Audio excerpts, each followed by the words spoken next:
पुराने चिरागों वाली गली,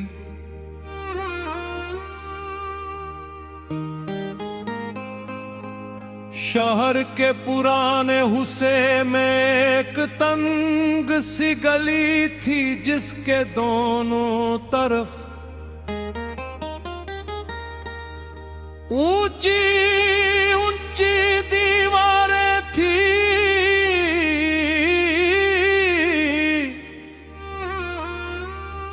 मैं भली दिन के वक्त भी ज्यादा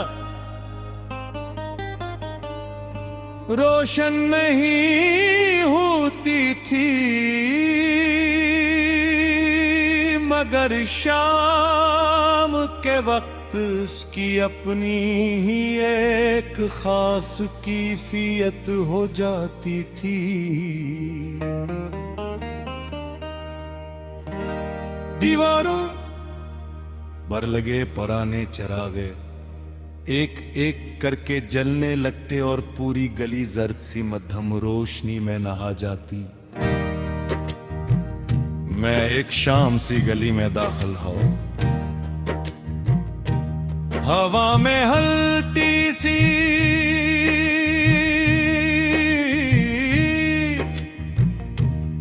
सीखन की थी और कहीं दूर से अदान की आवाज आ रही थी। गली में खामोशी थी, मगर ये खामोशी भारी नहीं थी।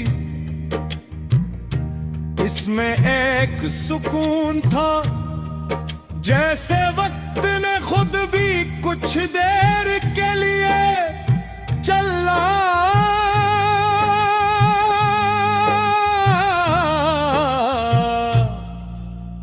कम कर दिया हो।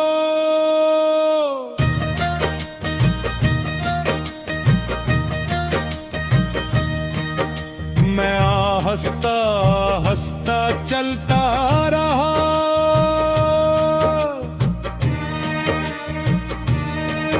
दीवारों पर पुरानी आंतों के निशान वाज़े थे। कहीं कहीं से प्लास्टर अखड़ चुका था, मगर इन सब के बावजूद इस गली में एक अजीब सी कशिश थी, जैसे ये अपनी हर कमजोरी के बावजूद एक मुकम्मल कहानी सुनाती हो।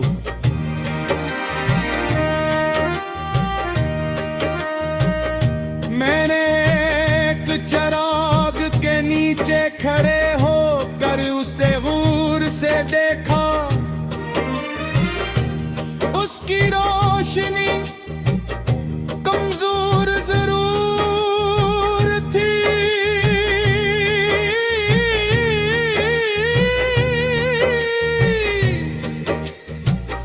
मगर मौजूद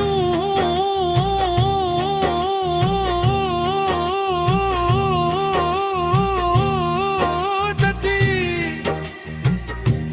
ये मंजर मुझे सोचने पर मजबूर कर गया। जिंदगी में हर चीज को बड़ी और तेज रोशनी की जरूरत नहीं होती। कभी कभी एक छोटी सी रोशनी भी अंधेरे को कम कर देती गा। मैंने अपने इर्द गिर्द देखा, हर चिराग एक जैसे नहीं था, कुछ ज्यादा रोशन, कुछ मध्यम और कुछ ऐसे पीछे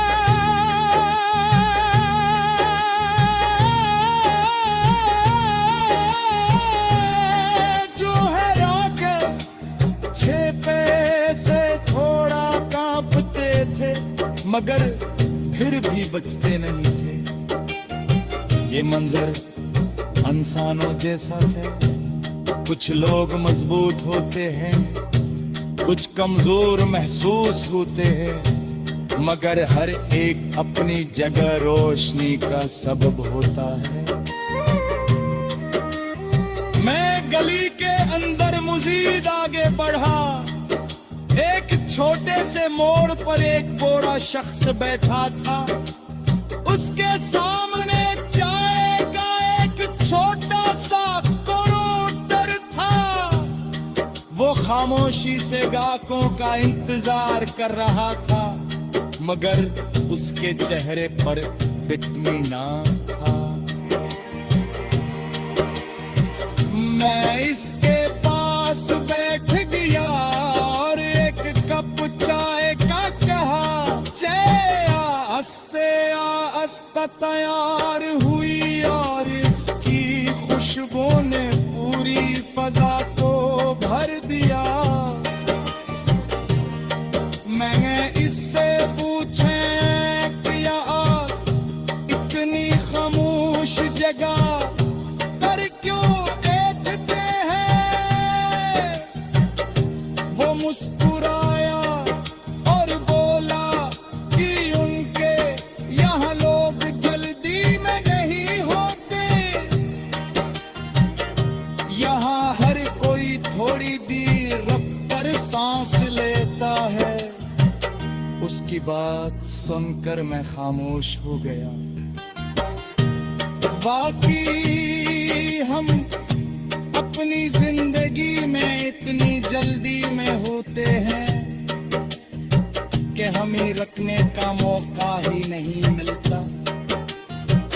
हम चलते रहते हैं, भागते रहते हैं, मगर कभी ये नहीं सोचते कि हम जा कहाँ रहे हैं।